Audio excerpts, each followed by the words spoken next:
Komponen aki basah ada 10.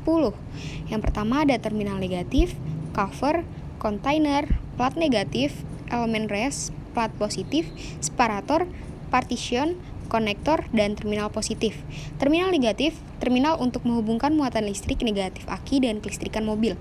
Ada cover, penutup kontainer aki biasanya dilengkapi kode aki. Kontainer, bak berisi komponen aki dan cairan elektrolit. Plat negatif, plat bermuatan listrik negatif. Elemen res, tempat menampung material aktif yang rontok. Plat positif, plat bermuatan listrik positif. Separator, pembatas untuk mencegah bertemunya plat positif dan negatif. Partition, pemisah antara sel dalam kontainer. Konektor, penghubung antar sel dalam kontainer. Terminal positif, terminal untuk menghubungkan muatan listrik positif aki dan kelistrikan mobil. Kegunaan sehari-hari. 1. Penyediaan arus listrik untuk starter mesin, penerangan klakson dan kelistrikan aksesoris mobil seperti tap, alarm, dan lain-lain. 2. Menyetabilkan tegangan kendaraan dan membackup alternator bila tidak mampu memenuhi kelebihan beban listrik yang diperlukan kendaraan. Saat aki digunakan, tiap molekul asam sulfat H2SO4 pecah menjadi 2 ion hidrogen yang bersifat positif 2H+, dan ion sulfat yang bermuatan negatif SO4 2-.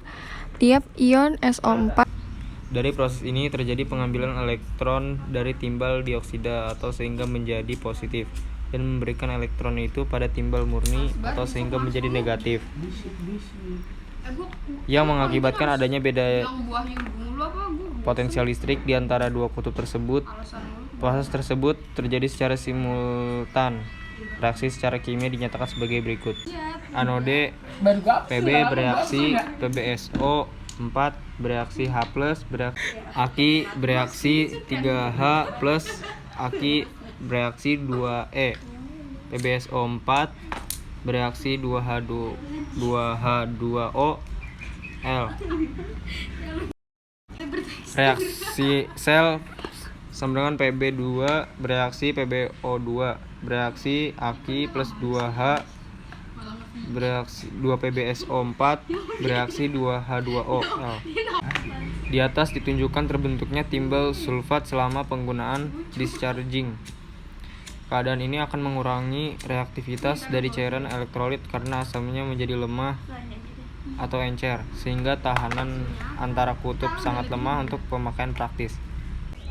Cara kerja secara sederhana, aki menggunakan reaksi kimia untuk melakukan discharge dan discharge.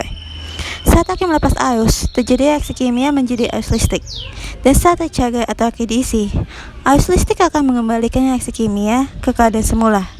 Sehingga proses discharge dan discharge aki akan terjadi secara terus-menerus selama volume elektrolit aki masih penuh.